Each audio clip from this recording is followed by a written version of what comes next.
Holidays-nale, adu namma GT Holidays da. GT Holidays, South India's #1 travel brand.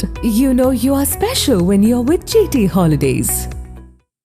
சாலை, குடிநீர் உள்ளிட்ட அடிப்படை வசதிகளை செய்து தரக்கோரி தென்காசி நகராட்சி அலுவலகம் முன்பு அப்பகுதி மக்கள் ஆர்ப்பாட்டத்தில் ஈடுபட்டனர். தென்காசி நகராட்சிக்குட்பட்ட 22வது வார்டில் 8 நாட்களுக்கு ஒருமுறைதான் குடிநீர் விநியோகம் செய்யப்படுவதாகவும் அந்த குடிநீரும் முறையாக விநியோகம் செய்யப்படவில்லை என்றும் அப்பகுதி மக்கள் புகார் தெரிவித்தனர். மேலும் அப்பகுதியில் குடிநீர், சாலை, கழிவுநீர் வடிகால் பணிகள் உள்ளிட்ட அடிப்படை வசதிகள் இல்லாததால் அப்பகுதி மக்கள் மிகுந்த சிரமத்திற்கு ஆளாகியுள்ளனர். இதுகுறித்து அதிகாரிகள் உடனடியாக நடவடிக்கை எடுக்க வேண்டும் என வலியுறுத்தி அப்பகுதி மக்கள் ஆர்ப்பாட்டத்தில் ஈடுபட்டனர்.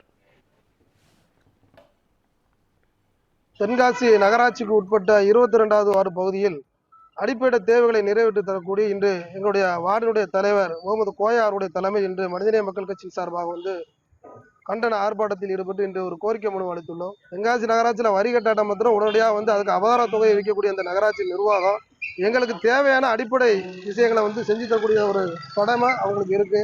ஆனால் பொறுப்புணர்ந்து செயல்படாமல் 10 நாளைக்கு ஒருக்கா குடிக்க தண்ணி கொடுக்குறாங்க. அது மட்டும் இல்லாமல் எங்கள் பகுதியில் பார்த்தீங்கன்னா சாலை வசதிகள் இல்லாமல் வந்துகிட்டு இருக்கு. அது மட்டும் இல்லாமல் எங்கள் பகுதியில் இருக்கக்கூடிய கழிவுநீர் செல்வதற்கு கழிவுநீர் உடையும் இல்லை.